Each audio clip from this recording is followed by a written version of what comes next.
Alright, so we are live. We're on. Hello, everybody, and welcome once again to another playthrough of Ironclaw, or should I say, session of Ironclaw. The King's Chosen, and we'll go from my left to right, starting with Theta, who will tell us their goals and aspirations of the character. I am Harmon Tadero, Donkey Soldier, Mule. Personality stoic. Motto: you need to know that you're in for the fight of your life. My only goal right now is to clear or condemn the Admiral. Lloyd? Oh, who'd you call on next? Ackler. Okay, my name is Art Lloyd, and I play Spencer McDougall, the calculating raccoon cognoscenti. His motto is, the best secrets are those you're not known to keep, and his current goal is to condemn or clear the Admiral. Okay. Next up we have Griffin. Hey, I'm playing Gregory Verkin III, Lion Elementalist. His motto is that I'm fit to be the king, and his goal is to clear or condemn the Admiral. Okay. Last but not least, Rafferty. Hello, yes. Today I will be playing Presbyter Vesper, the Raccoon Almoner, where I keep my faith alight, but I also keep my powder dry. And I also condemn the Admiral. Very well. So last time, you participated in a major naval battle engagement and managed to capture one of the pirate captains, apparently.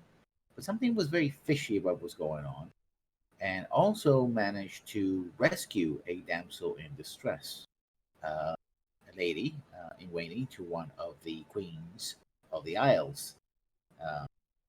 And you were given a mission that while the battle was a success, and normally such things would not be questioned, apparently there's some doubt about how it came about, and how the admiral's role in it. So you were given a very broad mandate, as you will, to investigate the admiral and see if there was anything there, either to clear him or to condemn him. But you have started your information gathering on the capital. It's taking a while, but we start with a look of the actual Caer Tolwyn, the massive ancient castle that dominates the city, the center of the city. And one of the largest balconies, we see a rare figure. We see the king, the high king of the Isles, moving with with a cane, surrounded by his advisors. It's a beautiful, clear day, which, considering it has been raining for the last nearly month or so, it's welcomed by all the residents. And there's a large throng of people who are cheering and welcoming their high king, who they have not seen in practically years. I mean, most people don't see them anyway, but at least know of him in public. He clears his throat. Ladies and gentlemen, it has been a while since I presented myself to you. We, the High King of the Isles, welcomes you to this special occasion. There have been many rumors about the future of our kingdom, but I would like to dispel them at this moment. I have chosen an heir, for I cannot hide my condition much longer. I stand before you today, but soon I will go to my rest, as demanded by the gods. And you may ask whom among my sons is worthy of being the new High King as I deem him fit. Well, there's none other than my eldest, who has proven himself to be loyal and true among all that follow me. And you see that a younger, basically almost a younger version of himself, sort of comes up to, uh, um, the balcony with him, um, and he says, "My son Edgard, King of the Isle of Corwin, will take my place. Is my chosen to take my place as a member of the Privy Council, and ultimately, with their approval, to be the new High King of the Isles." You see you're among the crowd, right? You're watching this among the crowd, maybe in a little, you know, small area. There's troops there in case something happens, but most people seem to be happy. Although you realize that while there's a lot of clapping and cheering of the majority of the attendees, most of the people are from the city. You kind of notice that not everybody claps at the same intensity, right? Not everybody's as happy with the decision as it seems at first blush. But Yay, Civil War, yay. but from a distance, it looks like it's the king is being, decision has been received with great praise. Within a month's time, we will have a great celebration, which we and our sons will make this official. We will visit my son's isle, Godwin. We'll visit Lessex. And my son Godwin will have a pavilion to make this official.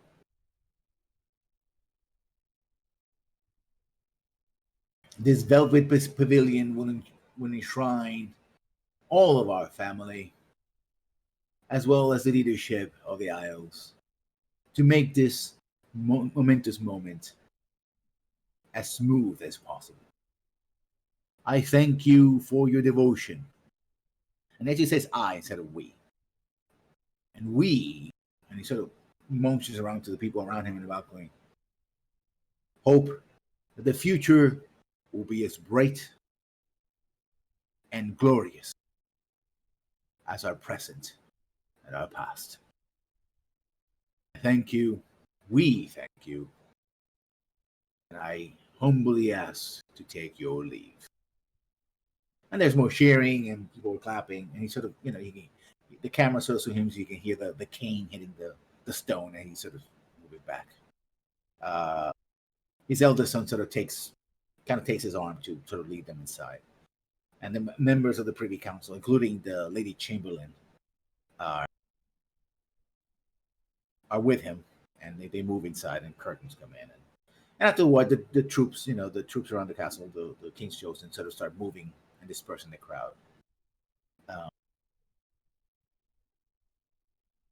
And you see that there's Lady Victoria is there, kind of hanging on around in and around Griffin. In the last couple of weeks, she's very attentive to Gregory, right? Inviting him over to tea, other parties, functions. It's always a pleasure. Yeah, when there's always a function, she sort of hints at, she needs an escort. If you didn't know any better, you would think that you were already in the middle of a courtship. But of course, usually in this case, those things are arranged by other people. So you got to know her very, very well, at least her public persona. Mm-hmm. She's gracious. She seems to be humble. But you do notice that she's very, very perceptive. She has a way of reading people. It's not magical because you would be aware of that. Other people clearly would not. But she seems to be a very good reader of other people's personas, right? Mm-hmm. And she's very good at never saying anything bad about anyone, which you key into is like, if she basically has like absolute silence about somebody, that person must be either horrible or just unworthy, right? Mm-hmm. So it's not that she's very good at laying praise, such as you are, of course, but she's very strategic at doing it. So she's good at her, I suppose, her job, which would be to be a lady in waiting. The thing is that one thing you haven't figured out is what is she doing here? Right, she's been spending a lot of time mostly just socializing, and her king has just been announced to be the next High King. I wonder if she even knew about that in the first place. It would be maybe odd if she didn't. Well, But let's say that she doesn't seem to right be now up to anything. Yeah, that's very interesting. we wipe away, and now you are in her salon Mhm. enjoying some tea. And there's some, she has some mates and stuff like that, and but it's the two of you and whoever happens to be with you, probably Harmon and somebody else if they're present. And you're just having a discussion, and the begin the scene with talk about the recent announcements. We'll talk about it probably 15 minutes to a half an hour later. And she's sipping her, sipping her tea, puts it down, and she says, "Well, what do you think?" Well, I'm honestly not too surprised. He seemed the shoe-in for it in the first place. He is the eldest son, after all. It would almost be an indignity if he weren't. I'm more surprised the announcement came at all. I had feared that we would never hear. Well, it seems I've heard this rumors that perhaps certain members of the Privy Council will finally manage to get to the king. Um, as I heard it, and of course these are just rumors. Mm-hmm. He was very reluctant to choose anyone. Some people fear that he would only choose in his deathbed, which has its own problems. Of course. Still, at least the matter seems settled. Though, I do wonder how the other brothers will respond. I haven't met them in person quite yet, but, well, there's always the worry. Might they I take don't offense think you to have it? to. I really don't think you have to wonder. Oh, well, I have to politely say that I wonder rather than being absolutely certain. Well, I'm Eh, over here in the church estate, other than the state estate, and I can really speak my mind that this is not going to be good. Are you there with the rest of the whoever happens to be with? Yeah, Harmon's probably just Yeah, in the but- background being my guard. You've been invited to tea, maybe. I mean, it was a king's announcement. Didn't like everyone show up for that? Yeah, everyone showed up. This is like a little while later. I'm having tea and we're talking about it. I mean, this was a public ceremony, right? Yeah, Yes, everyone very much. knows about it. Yes. Yeah, This is us people talking would have about it. started showing up so they could see the king. Wow, he's actually upright. Yeah, so if you want to be like in our little parlor with tea talking about it, that's fine. Where else would I be? Okay. This is where all the food is. Good Yes. food too. And she turns to you and says, "Well, what does the church think about this? I mean, I know it's pretty soon coming, Well, but I I'm didn't see no anybody." pope. Go ahead. I mean, yes, anyone only has to talk to me for 10 minutes to discover how fallible I am. But isn't But- the light of grace best shines through the cracks of those who are less than perfect? Yes, but I fail to see what perfection has to do with politics. Well, I suppose many of us claim to be perfect, claim to know the truth. But I always find that it's very good to listen to everyone. So your opinion Well, is as good as anyone. I'm not disputing that the mandate of the king is one. We have not yet tracked down the seditious elements that are within the kingdom.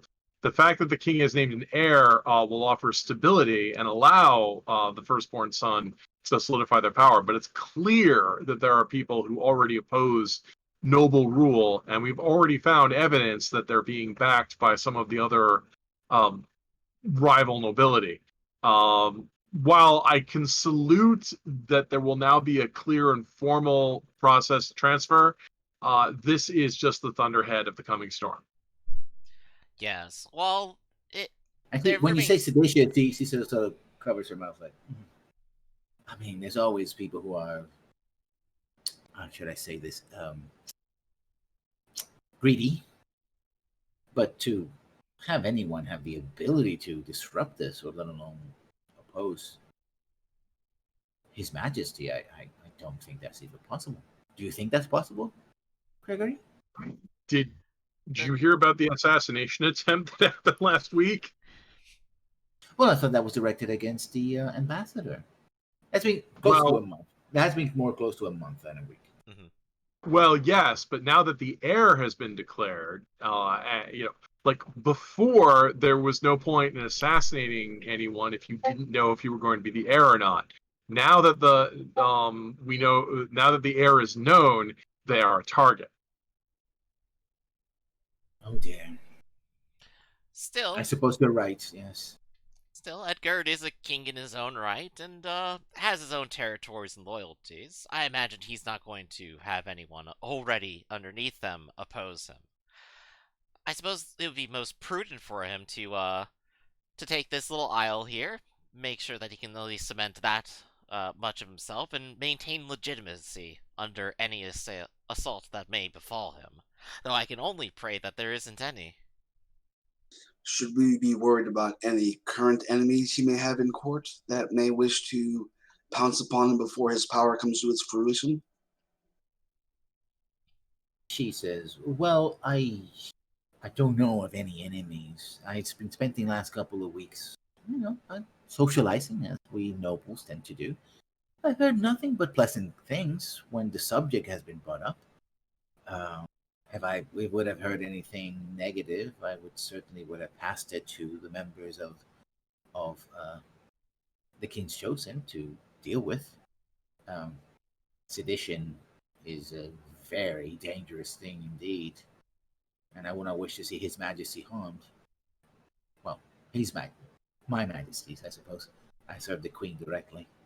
Um, she is of good and tender heart, but it does worry me. If I do hear anything, I would certainly let you know. That I is guess good to hear, though. And I do, of I, course, hope that his lady will be able to weather the coming storm well. She sounds like a strong and proud woman. I think she should do well too. um, you all given me something to think about.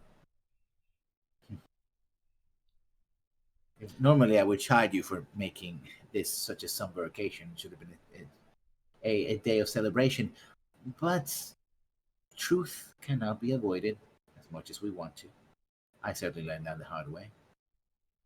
Very true. We should not turn our eyes from that which is before us. Like good King Edgard, we must move forward and take charge. Now, do you believe that you will be invited to this pavilion? This Oh, I would hope velvet so. Oh, that would velvet be pavilion. truly. I would be fantastically honored if it were so.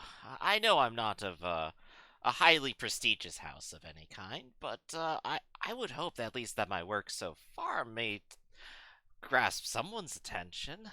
Oh, but well, if only it were so.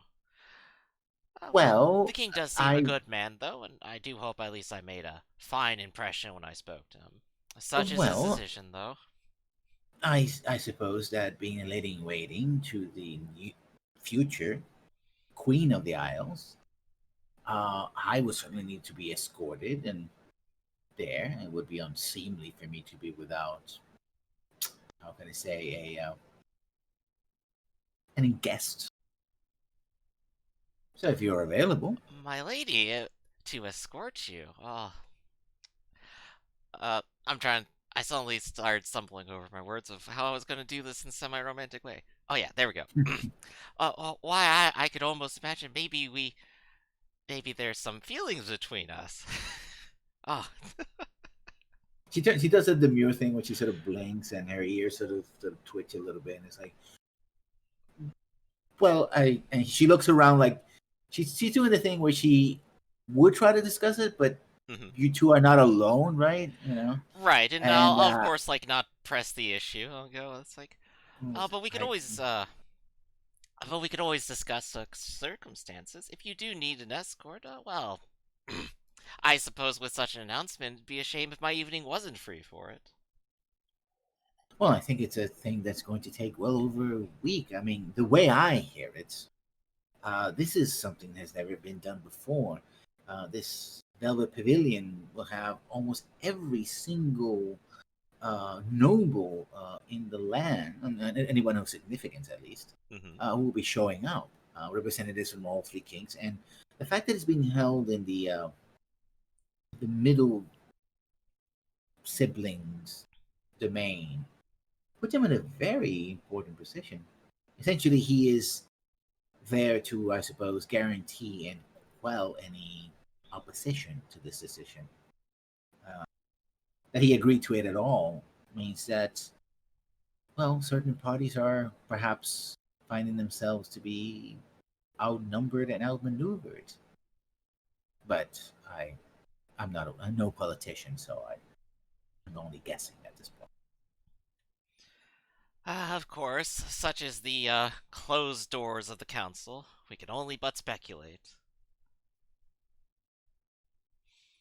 Still, it does seem to ring true. And I suppose if there were ever to be a more vulnerable position, it would have to be in lands that weren't his own. If nothing were to happen, it would definitely indicate that his brothers were willing to grant him legitimacy then. So if all goes accordingly, then there's even less chance of something terrible happening in the future. So I can only hope good tidings.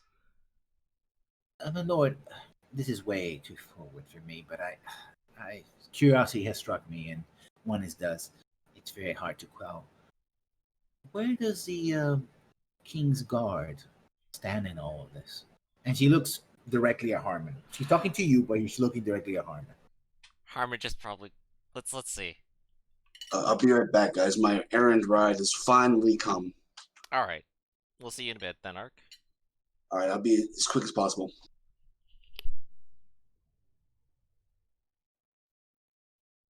So does Harmon just stare in silence? Of course, I'm stoic. Also, she's talking to you, not to me. No, she's addressing that to you. No, she's addressing it to you. She's looking at me and she's talking to you. Yeah. Oh, in which Learn to case, read a room, Gregory. I'm sorry. I'm just the completely unsocial social person. But I'll go ahead and respond. Say it's like, well, of course we serve the High King under all circumstances. Such is the law of the land, and we continue to follow it. So should Edgard be king? Well, I can imagine none better.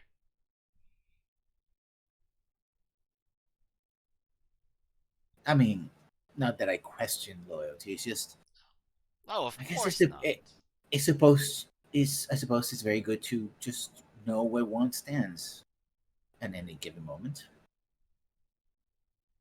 The sands of time tend to shift violently from, well, time to time. Yes, troubled times. But hopefully, the good times are straight around the corner. So long as the rain lets up. It has been sunny all day, which is like, Mhm. it's almost like last night it rained just a little bit, and it's been beautiful, glorious entire Mhm. bright sunshine, spring sunshine. Even has warmed up quite a bit.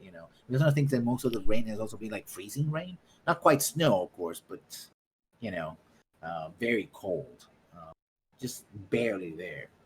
Um, I've also heard that, well, I don't know how this is another rumor, that the royal granaries are at their limit.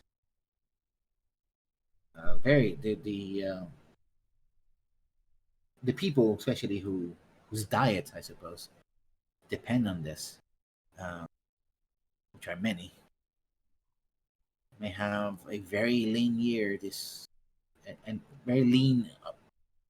It'll be a lean upcoming year. Indeed. And the people will be their unhappiest on an empty stomach. I can only hope that we have enough that no harm comes to the people for it.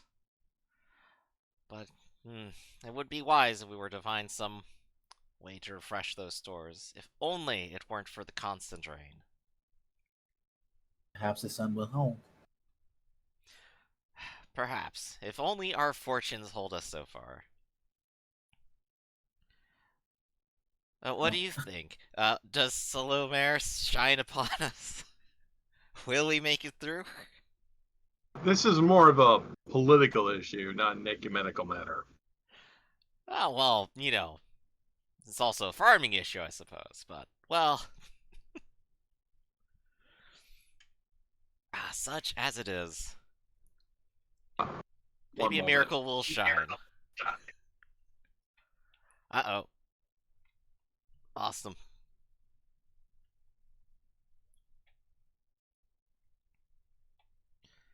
oh, yep. Yeah, I'll wait a few seconds for that to reset. There we go. Everyone shifted back into position. Hey, welcome back. Yeah. Sorry, everything went robot, and then the call just ended. Mm-hmm. Okay. Yes. Well, she does a little more, small talk. If you have any questions for her at this moment, she'll Yeah. entertain them, right? I don't. She seems like she has her heart in the right place, but no, we still haven't. I mean, I'm still vexed. I can take Lord Gregory aside.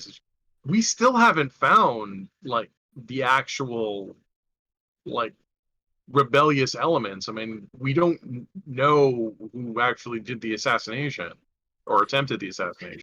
This is true, and we will only have a second chance, should it happen again, to find any If we're future perpetrators. But if I do get an if we're invitation, then that makes it all the easier to try to do some preparation. perhaps, I mean, if we're lucky, then Lady Veritas. The problem is, I don't think Lady Veritas was a front for any of the other princes. I think Genuinely Veritas insane. they represented another element among the locals or a different political body. I was worrying, and maybe I could even ask Victoria her stance, where maybe the other religious elements of the Isle lie on this issue. You Oh asked well, her that? I mean, Spencer and I made our inquiries. There's already the the old faith of the island is still very much in people's minds. Precisely, which is perhaps all the more reason to wonder if they are arrayed for or against Edgar. I don't know. So when we return to the table, mayhaps I may ask her. Well, you do, and she says, "Well, we practice on the courts, and we have a and she looks now at Presper. We have an open mind when it comes to these things. We are devout of the new faith, but we recognize that many of the subjects, Majesty subjects, are of the old faith. And my king has regular contact with the druids. They usually visit around the end of the year during Spirits Eve and also in Yuletide. There's old celebrations that are tied to these things, and they're the ones to affiliate them. The old ways do love their parties. Yes, including the Festival of Fools as well. At the end of the harvest. I do not know the mind of my lord, but he feels comfortable, and it doesn't seem to be any major confrontation. So I do not think that they would be opposed to him. I do know that when the time comes, so I've heard, a druid does appear at the time and place of the passing of the old king, almost as if the land must receive children back or something like that. That's what I've heard. Yes, I'm not a there's always scholar some of slightly religion. superstitious nonsense like that. I don't even believe it. Well, I can only say that I lack information, knowledge, rather than lack of belief. The two are not strictly connected. Of People course. believe. Whether they know what they believe in, that's a different matter altogether, I think. Isn't Still, that right? Press the rest.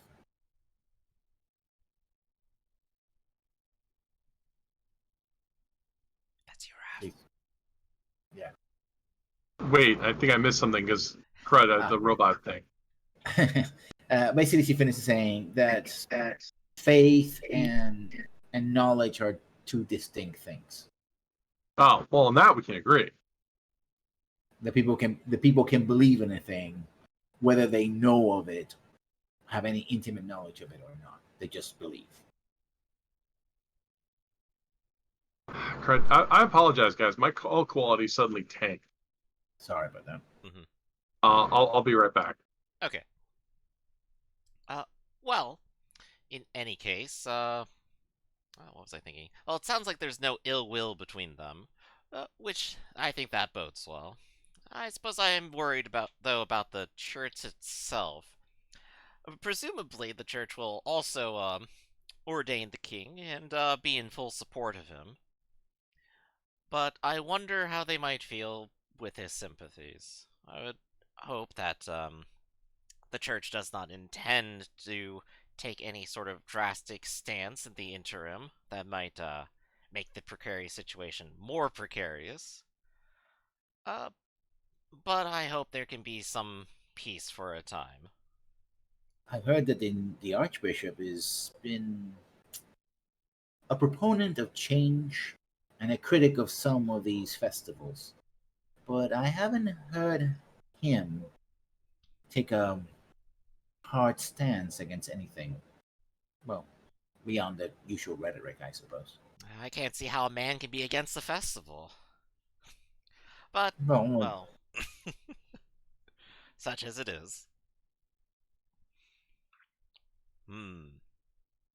well, if you excuse me, I do have to prepare. There's a small gathering this evening, and I need to bathe and change and be prepared for that. Of course, my lady, Um, I won't keep you, and perhaps we could meet again tomorrow. I would love to have hmm, a pleasant bit of tea with you again, just you and me. same to you. All right, and we'll go ahead. We'll say our goodbyes, and well, now we got to figure out what to do. Yeah. This, to put it in context, this Velvet Pavilion is not merely a meeting of people. This is going to be like everything you hear about it is going to be huge, like large, extremely large tents. We're talking about the courts of four kings, right? Um, the High King and his children, right? So at least hundreds of people are going to come in from each group, and then there's the locals and all kinds of things. So, and the fact that they call it the Velvet Pavilion means velvet itself. It's not found in the. It's gonna be huge. Yeah, it's not found within the Isle, so it has to be imported, and that makes it that much more expensive. So silks, velvets, gold trim, that sort of thing. Oh, gold and silver can be found in the Isles in modest quantities, but these fabrics, not so much. Right, so it'll still take some time before it even has the chance to happen. Yeah, and it's supposed to be a very long celebration as well. So it's going to be days at least, if not several weeks and it's going to be more than just celebration. It's going to be basically going to have a joust. It's going to have a grand melee. Basically, grand melee is all the nobles or knights and the like. They just grab weapons, not actually practice weapons basically, but they just huge field and they're just separating teams and they go at it until finally an individual or small team wins and basically lay down everyone else. I mean, they knock each other out senseless, or at least classic definition of melee. Or at least people give up, right? There's basically ropes that are set up, and we're talking about fields that are. I mean, yeah, melee is traditionally a big square field, and everybody has at it. But a grand melee, it's such a large field because we have hundreds, maybe close to a couple hundred of participants, that it's almost like taking the space between like two small villages. Yeah, put on a Significant public portion of it. spectacle of a battle. Yeah, yeah, and there will be jousting as well, and archery and all the sort of martial arts and celebrations there, and maybe also probably shooting with actual firearms and the like, fireworks, all that kind of thing. So this is going to be very expensive, very extensive. Yeah. Yeah. So the kingdom's having a power struggle. There's assassins wandering around. The locals already have a reason to resent their imperialist masters, so let's have a big, confusing event where people are bringing live weapons. Sounds like fun. Nothing could go wrong. Sigh. You just don't Basically, understand or appreciate our noble ways. it's basically the best or worst flex than the nobility can make, right? Look at us, we're powerful, we are confident, we are here, and how's that gonna go well? Well, who knows? Yeah, we could be having a flex where we all celebrate, piety and sacrifice. But I can't even say that with a straight face because even I wouldn't show up to a planet too. That's the whole thing. Well, maybe if they added in a few more drinks, we could get you to come along. Maybe you'll say a few words. Like, drink more. Harvest celebrations are usually better than let's celebrate our imperialist conqueror.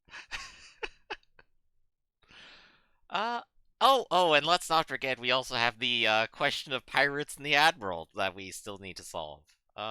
It's been a short while, and I believe the Lady Chamberlain last said that she would have leads for us and give them to us when available. Yes, she actually has one lead.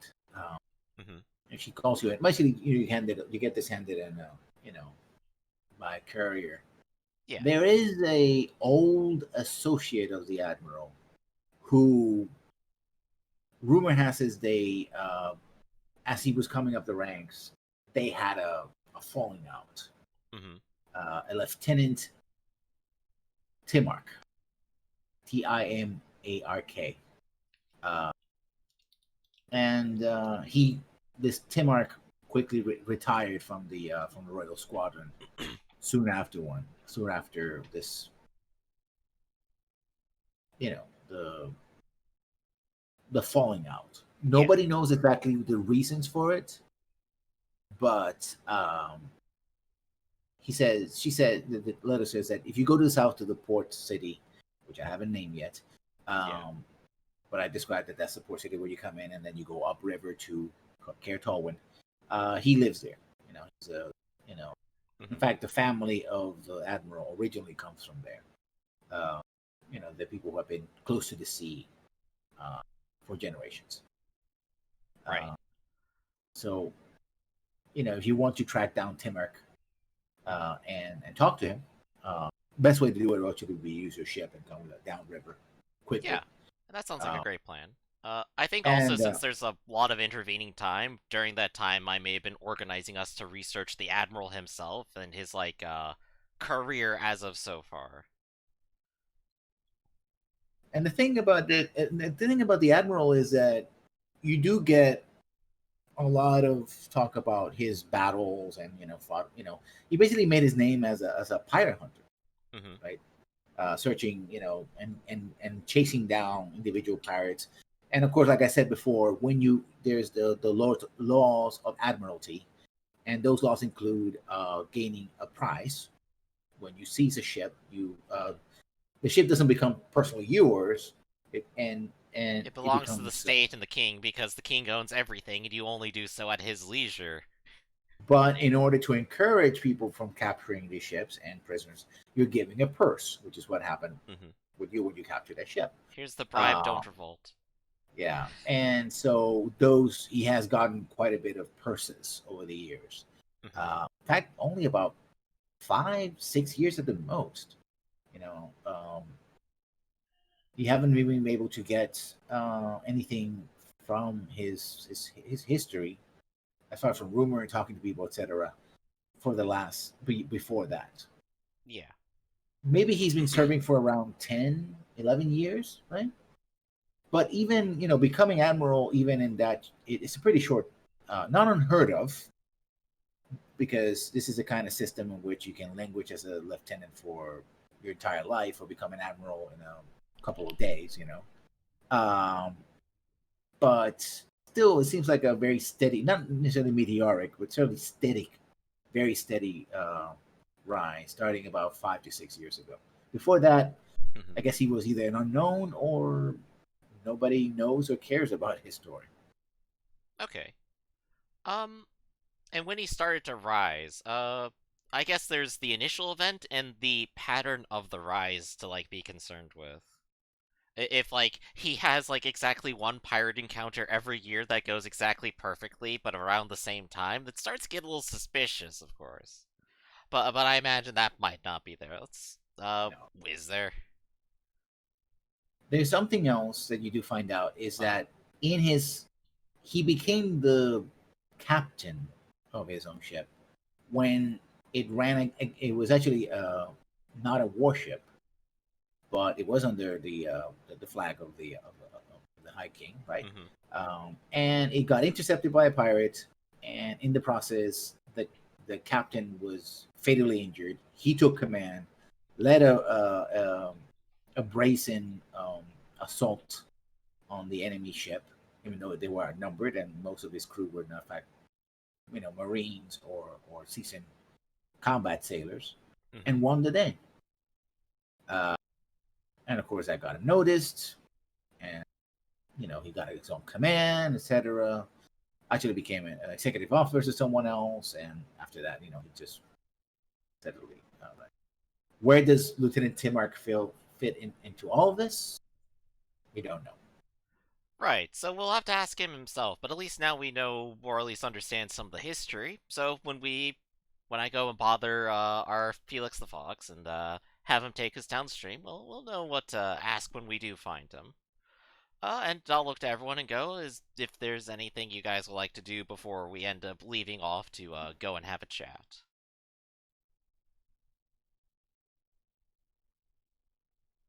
I can't think of anything right now. Okay. But also, I was late to the game, so I can't really think of anything much. It's Oh, okay. basically, they're going to have a big celebration, and it's going to be a big disaster. Well, sorry, not a big disaster. Nothing might happen whatsoever. It's okay. We can But just inflict ourselves with paranoia. It'll be fine. Really, what I think I mean, they can do the celebration all they want. I'm going to continue trying to find out who this mysterious fifth column of people are that sponsored this assassination. Not to mention, of course, we still have to worry about the freaking admiral. Right. So, well, at least for now, we can worry about the seditionists later, because it's not like they're going to just pop out of the woods and say hello. Let's go talk to the lieutenant. okay. It doesn't take you even a day to go downriver, right? Mm-hmm. And this is a smaller, basically smaller version of Care Tallwind. But it's very interesting that the one wall that it has is a wall that faces inland, right? It doesn't have major fortifications within the town itself, but you see the construction of two star forts on the mouth of the river, right? One, the river sort of turns and then goes south, and it's a little island. There's a star fort, and then one star fort is being constructed um, to protect the city itself. So it's sort of at the edge of the city. Eventually, the city will keep growing and incorporated. But the thing is, both star forts will cover the the river, and if anybody tries to go by land, either attacking the city or going by land through farmland, which is difficult because in this area, it's like the cliffs of Dover, right? So It's rolling One of the, hills, it's rocky, it's uncomfortable. Good luck. but basically, it's more like in many places it's like a sheer wall. Hmm. Like there's the ocean and a wall, and then you have these dips where you have like rivers that come in and carve it, and then another wall comes in. Right. You've seen Few to no so options short of those forts, and despite the city looking undefended, the forts handle literally everything. They put their money someplace very nice. yeah, and it would be very difficult. I mean, unless somebody wants to scale the sheer cliffs. Behind that is very relatively flat rolling country, Now, now this but is a not universe where there are animals who are naturally good at climbing and even very fast at it. Not impossible, still not not the best impossible. And idea. you have flying as well, flying animals, That's true. uh, and gliding animals. But or should I say people in this case, because they're intelligent. But even then, doing that under fire or under cover at night uh, is still difficult and dangerous. Not impossible, but not easy. Right. Well, you reach here, and the first thing gets you sort of the smell of the sea, right? Which is really the smell of the shore, right? As all the things that all that muck that comes in and near the shore and starts. The That's what endemic people smell of fish everywhere. Ah, just breathe it yeah. in. You do, and then you have this again smells of fish. You see a lot of like small fishing rafts and then some larger ones. Uh, so you have people that are fishing and in the mouth of the river, and then you have fishing vessels that are going out to sea. So this is very very busy port. Probably was a fishing village or town even before all of this, many moons ago. And you find there are actually several quays. There's several along the river, and then there's also a bay for the seagoing ships. So you will stop at the quays along the river, and so it's a river quarter and a sea quarter, uh, which are distinct. The river quarter is actually almost like a small town unto itself that is sort of separate outside of the walls, uh, and has warehouses of like that. You basically figured out that what tends to happen is that most ocean going vessels actually don't go upriver if they don't have a shallow draft. They drop their goods in the city, they go out, and then they get transported to the river quarter, where shallower boats can then transport it Yeah, and now the inland. main occupation of most of the town is literally hauling stuff about 30 feet just to get to the river. Pretty much, as well as fishing and now of course with the military construction. Then again, uh, and you go in and it's very busy. It's spring again. It has remained sunny, although you've seen some clouds here and there, right? Maybe a light rain, but that's more common to the Isle, especially this far north. So it's more typical weather, but rather sunny, right? It makes you think about that old adage, about the king and the land, right? Um, Most of the people here are hardworking. They grunt, they tip their hats. Because you're a noble and you're a noble party. They recognize. You talk to someone, they recognize it. Immediately that you're part of the king's chosen. If you're wearing you're wearing your tabards and your official, uniform, I suppose, which is sort of like a vest over whatever it is that you're wearing. And they direct you to Sea Dock area, where they don't know any Lieutenant Timark, but they do know of a Timark. Actually, they know of the Timark family. Uh, Awfully I convenient. mean, That sounds like exactly where he'd be. I do have a quick question. So I'm wandering around wearing vestments, but what about Spencer? Spencer is wearing, at the moment, this leather armor and his vest. Once I get Secrets of the Robes, I'll be wearing one of my pairs of robes, well, sets of robes, rather. So in other words, you don't have a uniform on. Well, we do have that vest that Lessons Learned mentioned. Okay, so you are wearing a uniform then. Could take it off if you He need me just to do something he's just not a interesting. wizard uniform. It's just a police uniform. No, I mean, I was just curious if Spencer was identified as an agent. So, I mean, I just was asking. Okay. I mean, I know our spy isn't here, so I'm not gonna. I don't know how they're dressed. Oh, Timark family. Yes. It's a you finally there's a small this one beach area is not sand, it's mostly pebbles, so it's almost outside of the city itself. Um, and it's a relatively modest home, large enough to have a significant family. And the first thing that comes to mind outside of the smell of the sea is that you hear a ka-chunk, ka-chunk, right? As somebody um, splitting wood for firewood. And you see a burly badger uh, male, um, sort of, you know, splitting wood. And there seems to be some kids and some Yeah. members of the family, but that's what you see. So The I'll go ahead working and class. approach. We're just a motley crew walking down the road, and we're just coming up on him. Hello, Verde. Hello, and he sort of takes the axe, and axe is pretty, pretty big. Mhm. He sort of takes it in his hands and sort of, puts in like, what can I do you for? Is this the Timark estate? He looks around. I suppose you can say that. Yeah. Oh, well, pleasure to meet you.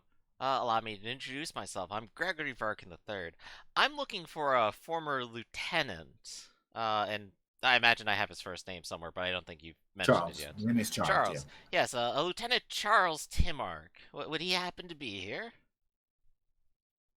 Well, there hasn't been a Lieutenant Timark in this family for a very long time, but I used to be one. What can I do you for? Ah, Charles, a pleasure. Well, I And was he just shakes your hand. yeah. Well, I was just wondering if I could ask you some questions about your career. I'm curious about you. Perhaps about why you left. And I ask, my lord, why do you wish to know this? Well, I suppose I'll be frank. I'm most curious about one of your associates. Let me figure out what the name of the admiral was again. Doop-a-doo. Dang it, I Well, didn't write yeah, down the name of the admiral. that's okay. What happened? What's the name of the admiral? Admiral Nicholas Nicholas. Haddock. Yes, Nicholas Haddock.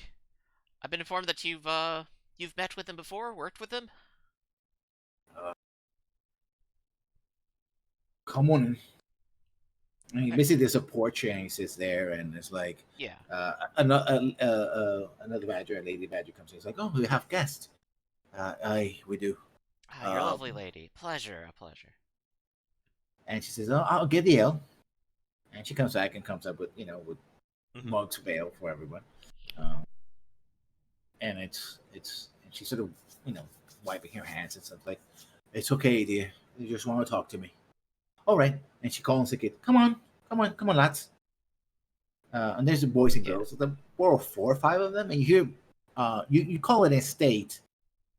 And technically speaking, it's a very large house, but not necessarily enough to reach. And you hear, like people working inside. But it doesn't seem like she's not dressed like a maid. She looks like actually she's the one doing the work. So you get the feeling that it's a relatively large family. Right? And it's about 4 or 5 kids that just speed past you. And one of them stops, looks up at Harmon, like, looks at the shiny armor. And the lady just pinches his ear and just drags him inside, like, come on now, come on, don't bother the guest. I'm sorry, sir. Apologize. And sort of pushes him. He's like, but mommy, shut it. Mom, I want it. It's alright, I'll have plenty of time to stare at Harmon while we're here. And you sort of sit in there's like rocking chairs and things. Mhm. And he offers you the largest chair that he has, which is basically a handcrafted rocking chair. And he puts the axe. And he looks a bit at Harmon, but he puts the axe away close enough that he could reach for it, if he actually has to lounge for it, but not in a way that is like readily available. So it's basically Yeah. it can be used as a weapon, but it's really more of a Yeah, working despite in the Harmon air. being obviously heavily armed, I'm going to try exposing an air of like, it's okay, we're just here to talk. He's just the bodyguard, and He's just just try to putting it away. dismiss his Like, own okay, worries. okay, Yeah, okay. Yeah, it's just, he's just no puts it there. anxiety needed here. So what do you know? What do you want to know about Haddock? Well, he has quite a gleaming career here, but I wanted to hear maybe your impression of him firsthand. You served with him for a while, did you not? Aboard this ship? We were young instants back in the day, and then, well, it's a bit murky what happened. I've never been able to prove anything, but we were boarded that day. Pirates, you see. Normally, the pirates just take whatever is in your hold, and that was that. But Haddock would not have anything to do with that. He kept pushing, wouldn't release his weapons, and something happened. There was a scuffle. A shot ran out, but it didn't hit Haddock, and it didn't hit the pirates. It hit our captain. I At see. first, so I thought somebody had fired from across the ship, but why would they kill the captain? Doesn't make any sense. Well, next thing you know, there was a melee. Swords were drawn, more shots were fired. Haddock leapt across from our deck to theirs. Everybody followed him. We were outnumbered, but I think the shock and the momentum just carried the day. We got back. The captain was dead. After that, I became Lieutenant Haddock. I too got a promotion. I always wondered what really happened. I tried asking him about it, but he insisted it was not his fault. The pirate had gone out for his weapon and that he intervened, and, well, how do you shoot a man from across the deck with a handgun when you're in a scuffle? That just doesn't make any sense. Hmm. I definitely see your point. Tell me about Haddock. I, Was he always this sort of aggressive man? he was boisterous and adventurous, all we were, but he always seemed like